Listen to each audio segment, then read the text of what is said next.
Hi friends, today I'm gonna use the crimper and will be showing you how to volumize thin hair and prevent it from getting oily. As I have very thin hairs and get oily in a day, so don't have much volume as well, and at times become very streaky.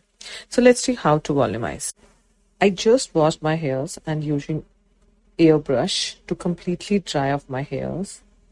Usually I love the sleek hair look, but for hairstyling I need to volumize my hairs. Now I section off my hairs and tuck at top. I'm gonna start with bottom hair section first. My iron is already turned on and will go near the roots. You don't need to hold this long.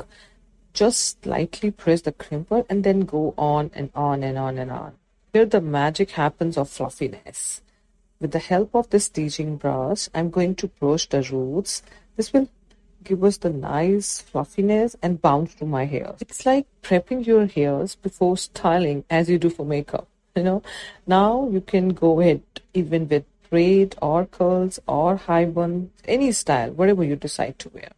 You should definitely try this out and do follow me for more such updates. Ta-da!